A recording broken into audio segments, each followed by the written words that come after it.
On se place dans l'espace vectoriel E égale R4 canonique et on va se donner deux sous-espaces vectoriels F et G. F va être engendré par trois vecteurs, disons F1, F2, F3, et puis G va être également engendré par trois vecteurs G1, G2, G3, et je vais écrire maintenant donc les valeurs des six vecteurs. Voilà, j'ai écrit les six vecteurs F1, F2, F3, G1, G2, G3, et j'en viens maintenant à la question.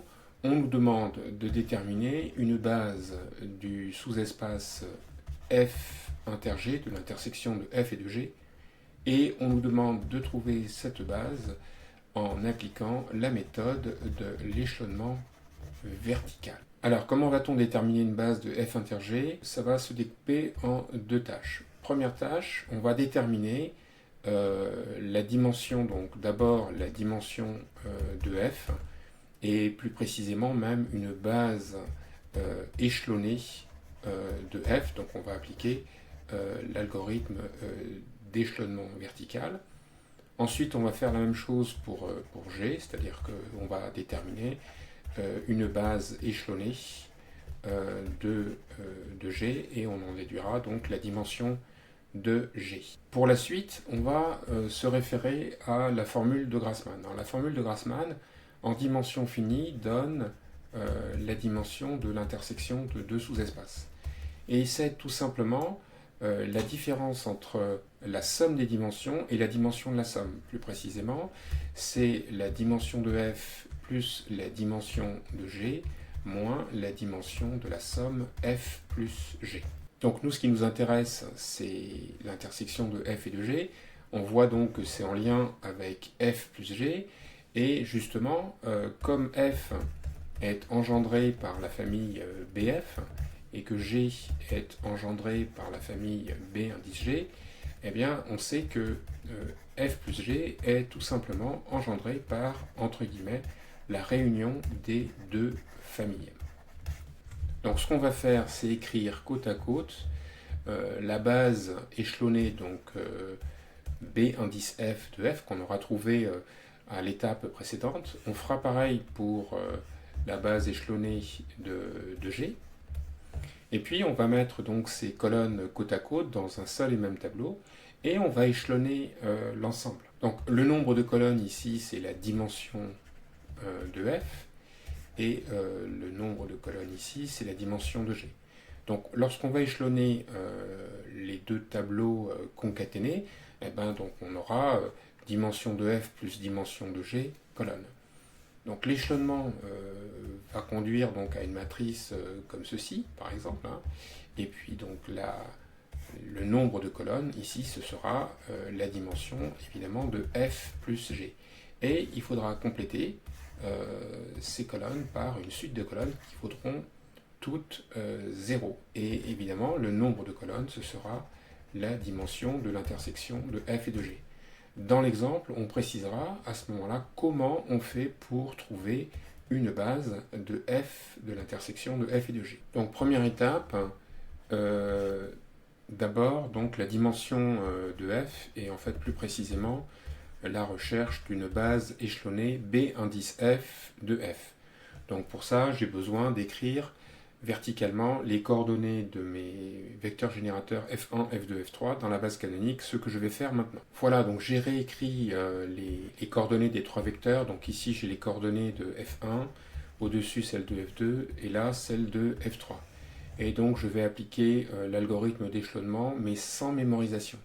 Donc, je regarde la première ligne et je vais prendre comme pivot donc, le 3 qui est ici. Donc, je recopie la colonne contenant ce 3 et puis je vais donc creuser la ligne, enfin les coefficients qui sont à droite.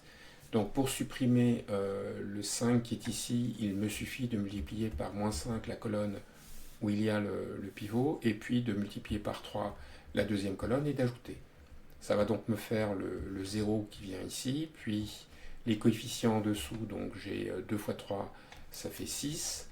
En dessous encore, ça me fait 3 fois 2, 6, 2 fois 5, 10, donc ça fait 16.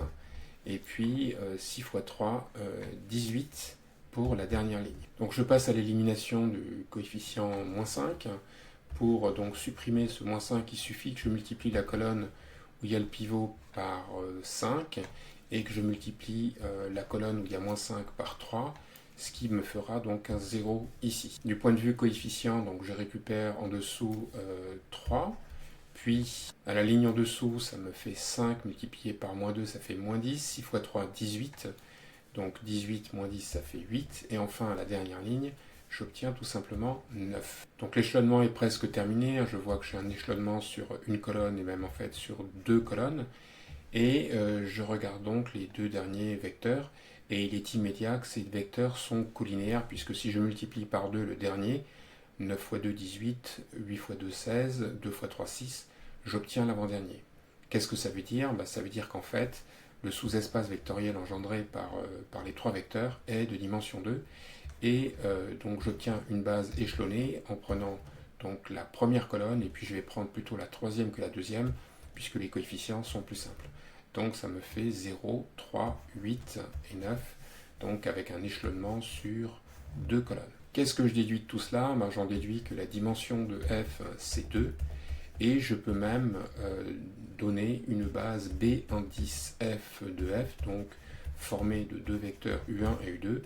Donc les coordonnées de U1, je les lis ici, et les coordonnées de U2, je les lis là. Donc on fait exactement la même chose pour le sous-espace G.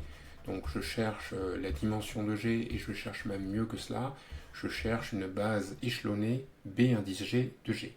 Je vais donc commencer par réécrire les coordonnées dans la base canonique des trois générateurs de G. Voilà, j'ai écrit les coordonnées des trois vecteurs, donc ici celle de G1, au milieu celle de G2 et à la fin celle de G3. Et donc je vais échelonner. Donc comme pivot, je prends le 1 qui est ici, je recopie donc la première colonne. Ça nous fait donc 1, moins 2, 1, moins 1. Je vais maintenant donc éliminer les coefficients qui sont ici. Pour éliminer le 3, il suffit que je multiplie par moins 3 la colonne où il y a le pivot et que j'additionne. Ça va faire 0 ici. Du point de vue calcul, ça va faire donc moins 3 multiplié par moins 2 plus 3, ça va faire donc 9. Ensuite, j'ai moins 3 moins 1, ça fait moins 4. Et à la dernière ligne, j'ai moins 3 multiplié par moins 1 plus 4, ça fait donc 7. Je fais exactement la même chose pour éliminer le coefficient 1. Je vais donc multiplier par moins 1 la colonne où il y a le pivot et additionner à la dernière colonne.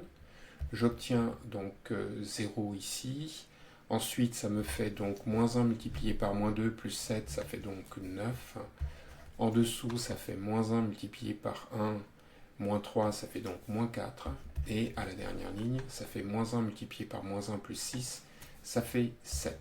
Donc je vois tout de suite que les deux dernières colonnes sont colinéaires. Ça veut dire qu'en fait, mon tableau s'échelonne sur deux colonnes. Et je vais les réécrire. Donc ça fait 1, moins 2, 1, moins 1 pour la première colonne. Et 0, 9, moins 4, 7. Donc j'ai un tableau qui est échelonné sur deux colonnes. Et qu'est-ce que je déduis de tout cela? Eh bien, je déduis de tout cela que la dimension de G, c'est 2. Et je peux même trouver une base échelonnée de G. Donc, c'est la base V1, V2, où V1 est le vecteur dont les coordonnées sont lisibles dans la première colonne. Et V2, les coordonnées sont lisibles dans la deuxième colonne. On passe maintenant à la deuxième étape. Je vais mettre côte à côte donc, les vecteurs U1, U2 et V1, V2 dans un même tableau que je vais échelonner. Voilà, j'ai réécrit les quatre vecteurs, enfin leurs coordonnées. Donc ici, première colonne, je lis les coordonnées de U1, en deuxième colonne celle de U2, puis celle de V1 et celle de V2. Donc ces deux vecteurs, ils engendrent F, enfin ils forment même une base de F, et ces deux-ci une base de G. Et puis donc on va échelonner. Je regarde la première ligne à la recherche d'un pivot, et je vois donc que je peux choisir plutôt le 1 qui est ici. Et donc je place en première colonne 1, moins 2, 1, moins 1. Et ici, à la différence de l'étape précédente, je vais faire l'algorithme d'échelonnement vertical avec mémorisation. Donc en dessous, je vais écrire donc, le vecteur. Ici, c'est le vecteur V1. Je vais maintenant éliminer le coefficient 3 qui est ici. Pour ça, il suffit que je multiplie par moins 3 la colonne où il y a le pivot et que j'additionne ici. Ça me fait donc le 0 que je viens d'écrire. Ensuite, ça me fait moins 3 multiplié par moins 2, donc ça fait 6. Le coefficient en dessous, ça fait moins 3 multiplié par 1 plus moins 2, ça fait donc moins 5. Et enfin, à la dernière ligne, ça me fait moins 3 multiplié par moins 1 plus 0, donc ça fait 3. Et ça correspond à quel vecteur? Eh bien, dans l'ordre alphabétique, ça fait U1 plus moins 3V1. Donc U1 moins 3V1. Et je continue. Donc en fait, c'est déjà réduit puisque les coefficients valent 0. Donc je vais juste recopier. Donc la deuxième colonne, ça fait 0, 3, 8, 9 qui correspond au vecteur U2. Et dernière colonne, 0, 9, moins 4, 7 qui correspond au vecteur V2. Donc je poursuis l'échelonnement. Donc je regarde la ligne qui est ici, à la recherche d'un pivot. Comme je vois que les coefficients sont tous multiples de 3, j'ai intérêt à prendre donc lui comme pivot. Donc je réécris la première colonne. Donc 1, moins 2, 1, moins 1. Et puis, donc je place en deuxième colonne, donc 0, 3, 8 et 9. Et puis, donc, je vais creuser les deux coefficients qui sont ici et là. Donc, commençons par 6. Il suffit que je multiplie par donc moins 2 la colonne où il y a le pivot et que j'additionne ici. Donc là, j'ai la propagation du 0, j'ai le 0 que je souhaitais. Ensuite, ça fait donc moins 2 fois 8, moins 5, ça fait moins 21. Et enfin, moins 2 multiplié par 9, ça fait donc moins 18 plus 3, ça fait moins 15. Et ça correspond donc à quel vecteur? Eh bien, ça correspond au vecteur donc U1 moins 2U2, hein, si j'écris les lettres dans l'ordre alphabétique, donc U1 moins 2U2 moins 3V1. Il me reste à éliminer ce coefficient, donc pour ça il suffit que je multiplie par moins 3 la colonne où il y a le pivot et que j'additionne à la colonne où il y a 9. J'obtiens donc propagation du le 0 que je cherchais. Ensuite, comme coefficient, j'obtiens donc moins 3 par 8, ça fait moins 24, moins 4, ça fait moins 28.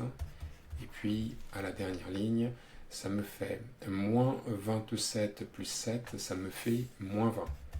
Et ça correspond à quel vecteur? Eh bien, ça correspond au vecteur moins 3U2 plus V2.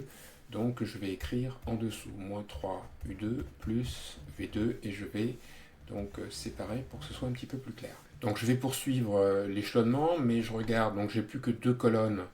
Et donc, je regarde si les colonnes seraient proportionnelles.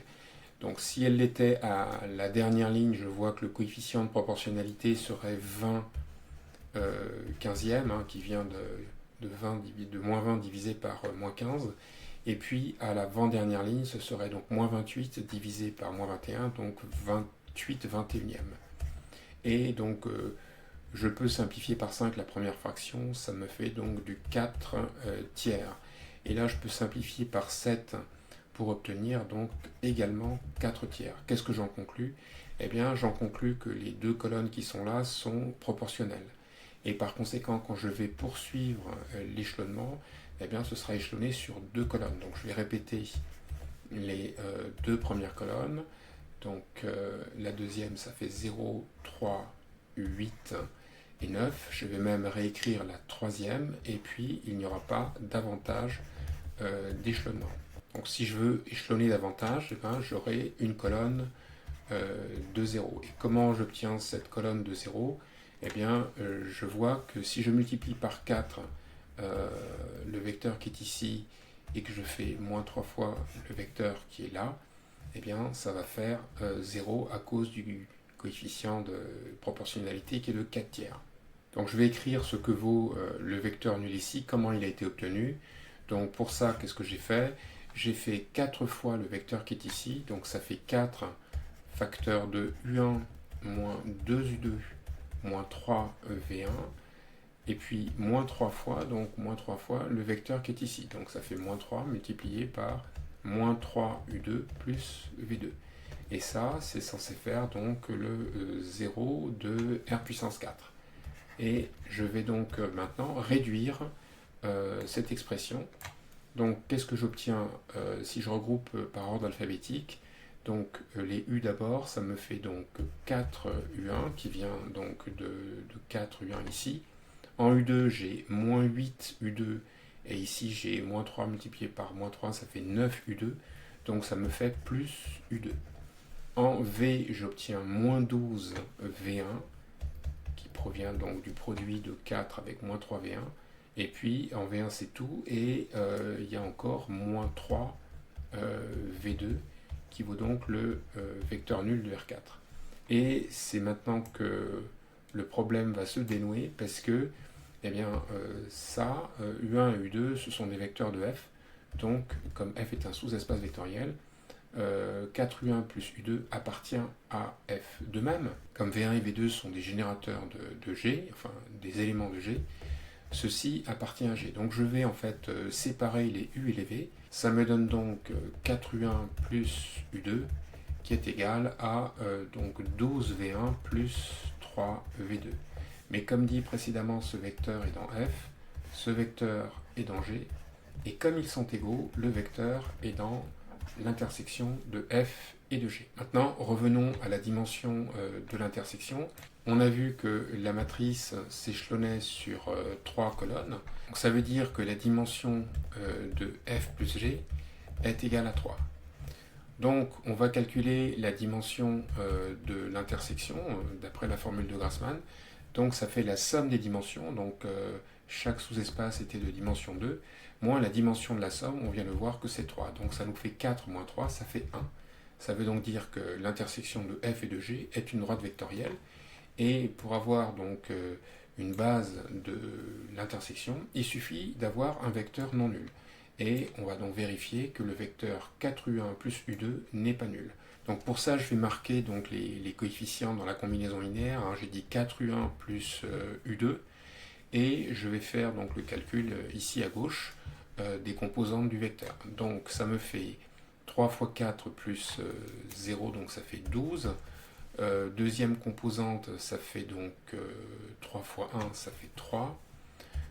Composante suivante, ça fait 4 multiplié par moins 2 plus 8, ça fait moins 8 plus 8, ça fait 0. Et enfin, dernière composante, ça nous fait 9.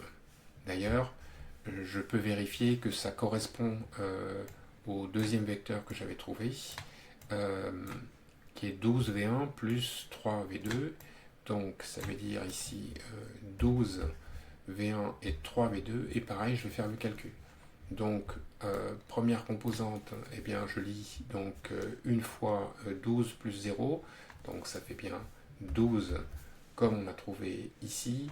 De même, on obtient moins 2 multiplié par 12 plus 3 fois 9, 27. Donc ça fait effectivement 3 comme on avait trouvé dans le précédent calcul. De même, ça nous donne 12 moins 3 fois 4, ça fait donc 0. Et enfin, moins 12 plus 21, ça nous fait effectivement 9 comme on avait trouvé ici. Donc le vecteur qu'on a trouvé, le vecteur qui est ici, est un vecteur qui est différent de 0, et donc je peux le prendre comme vecteur de base. Donc finalement, je peux conclure que une base de l'intersection de f et de g, eh bien c'est donc le vecteur que je viens de citer, mais je peux diviser par 3 chacune des composantes, et ça nous fait donc le vecteur 4, 1, 0, 3, qui est donc une base du sous-espace vectoriel intersection de f et de g.